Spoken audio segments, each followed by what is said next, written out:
Yo minasan, spoiler chapter 105 Record of Ragnarok telah rilis dengan judul 7 menit 49 detik yang merupakan durasi dari pertarungan Simo Heiha versus Loki, di mana akhirnya kita mengetahui siapa pemenang dari ronde ke-11 ini. Sebelum saya lanjut, siapa tahu ada yang ingin berdonasi, silakan klik link Saweria yang ada di deskripsi ya. Diawali dari panel yang memperlihatkan Jack sedang duduk di ruang tunggunya sembari menyeruput teh dan mulai berbicara. Jack menyebutkan bahwa rencana Loki sangat jahat dan dia tidak menduganya sama sekali. Jack menjelaskan jika itu hanya salinan fisik, dia pasti bisa melihat bahwa itu adalah klon. Namun Jack bahkan tidak bisa melihatnya dengan kekuatan matanya. Jika emosi klon yang diciptakan sama dengan aslinya dan merujuk pada klon yang dibuat Loki dari dirinya sendiri, maka Simo Heiha pasti tidak bisa berbuat apa-apa karena memang tidak ada perbedaan. Namun, jika klon itu berperilaku seperti Hercules atau Thor tanpa emosi, dia pasti akan menyadarinya. Jack pun menatap langit dengan penuh nostalgia, mengamati seekor burung terbang, mengatakan bahwa strategi itu dijalin dengan tekad dan cinta. Terjalin dengan berbagai tekad dan itu menyentuh hatinya. Pertarungan yang menjadi legendaris itu terjadi hanya dalam 7 menit 49 detik yang berarti pertarungan yang paling singkat daripada pertarungan lain minasan. Jack menyebut 7 menit 49 detik terakhir pertarungan itu sebagai karya seni tertinggi yang dijalin oleh manusia dan dewa. Nah minasan, Jack ini berbicara seolah-olah pertarungan telah selesai. Penghitung waktu lalu ditampilkan mulai dari 0 detik, menghitung mundur dari detik-detik terakhir pertarungan. Kita lalu diperlihatkan kelanjutan pertarungan di mana Simo Heiha diserang dari belakang oleh klon Loki dan Thor yang membawa Mjolnir. Tapi Simo Heiha masih tetap tenang dan terus memperhatikan klon Hercules yang terbaring tepat di hadapannya. Loki dalam wujud klon Hercules yang tergeletak di tanah seperti pada chapter sebelumnya terus menatap Simo Heiha sambil mengucapkan kalimat, "Aku percaya padamu, kematian kecil." Loki menyebutkan bahwa dia tahu Simo akan membidik dengan sangat tepat ke titik vitalnya. Dan berkat Simo yang menjadi lawannya, jebakannya dapat disempurnakan terhadap penembak jitu itu.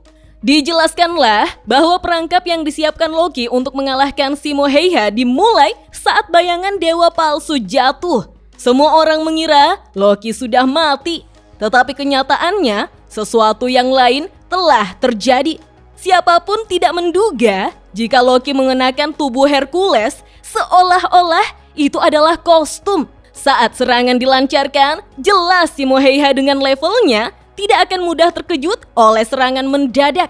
Dia akan langsung berbalik tanpa ragu, mengincar titik vital dan mencoba menjatuhkannya dengan satu tembakan. Tapi, titik vital manapun yang dituju oleh Simo Heiha karena perbedaan postur tubuh Hercules dan Loki, tembakannya tidak akan pernah mengenai titik vital dari Loki. Dan meskipun meleset, kemungkinan dia langsung mati cukup tinggi. Strategi itu berhasil karena Loki sepenuhnya mempercayai bidikan Simo Heiha. Namun, ada tipu daya yang lebih dalam yang menanti Simo Heiha. Dengan menciptakan tubuh Hercules, Loki membuat kabut menyelinap diam-diam di antara salju. Dia telah menyembunyikan salinan Thor dan Loki alias dirinya sendiri berkat bayangan yang menyebar di salju. Dan dengan demikian, salinan tersebut muncul di belakang Simo Heiha. Menurut Loki, kedua bayangan itu akan muncul di belakang Simo Heiha dan dia akan berbalik. Di mana Loki yang asli, yang tersembunyi di dalam tubuh Hercules, akan melompat keluar lalu menghabisi Simo Heiha dengan satu pukulan. Loki tahu jauh di lubuk hatinya mempertaruhkan nyawanya dalam pertempuran yang lahir dari takdir ini. Maka ini akan menjadi jebakan terbesar dalam keberadaan ilahinya. Loki mengakui bahwa Simo Heiha adalah lawan terberat yang pernah dia hadapi. Tapi sudah waktunya untuk mengakhiri ini. Perhitungan waktu menunjukkan 1 menit 24 detik. Loki sekali lagi mengaktifkan kekuatan mata langit 9 alamnya, menandai burung hitam yang terbang di langit, mengatakan bahwa mereka telah memojokkan Simo. Jadi, yang akan mati di sini adalah Simo, bukan dirinya. Loki berdoa dalam hati agar burung itu berbalik.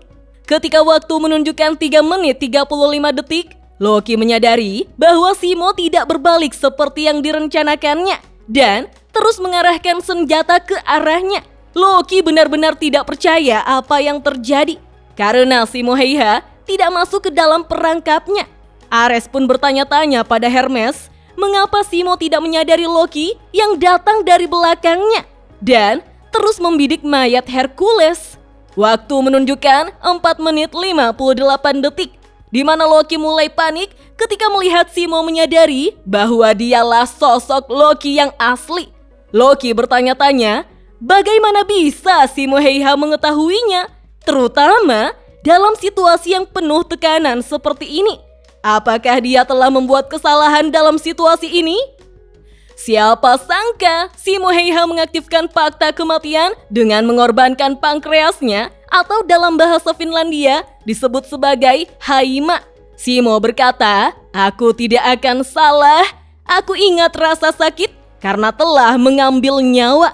Kita pun diperlihatkan bagaimana Simo bersiap untuk menarik pelatuk untuk menembak Loki yang ada di hadapannya. Tetapi dengan cepat Loki mengaktifkan kemampuannya dengan mengeluarkan asap hitam di matanya yang terhubung pada burung yang terbang ke arah mereka.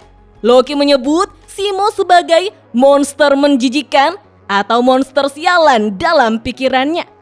Pada 5 menit 83 detik, burung tersebut pun mulai dipenuhi oleh asap hitam sehingga Loki bertukar tubuh dengannya. Di 6 menit 28 detik, semua orang sangat terkejut ketika Loki mau menyerang Simo sambil terjatuh dari ketinggian dan membuat senjata dari asap hitamnya. Namun siapa sangka, kini peluru melesat kencang tepat di dahinya pada 7 menit 48 detik. Loki benar-benar terkejut karena dia telah ketahuan minasan.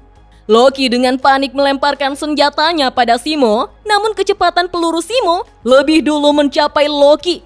Kita pun diperlihatkan detik-detik terakhir Loki, di mana Loki masih sempat mengingat semua kenangannya dengan perempuan yang dicintainya, yaitu Brunhild. Sedangkan di tempatnya, Brunhild juga memandangi pertarungan itu dengan cemas. Namun sekarang, peluru Simo sudah menembus kepala Loki minasan. Bersamaan dengan itu, Simo juga mendapatkan luka tebasan dari senjata Loki. Tapi, kalau dipikir-pikir, luka dalam dari Simo lebih banyak daripada luka luarnya ya.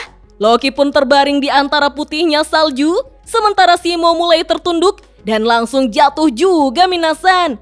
Dengan kesadaran yang tersisa, Simo Heiha menghitung jumlah orang yang telah dibunuhnya, yaitu 543 orang. Simo Heiha yang keluar menjadi pemenang ronde ke-11 pun kini menutup matanya. Dan spoiler chapter 105 Record of Ragnarok pun berakhir sampai di sini minasan. Oke deh, sampai di sini dulu ya. Kita lanjut ngobrol yuk di kolom komentar. Dah.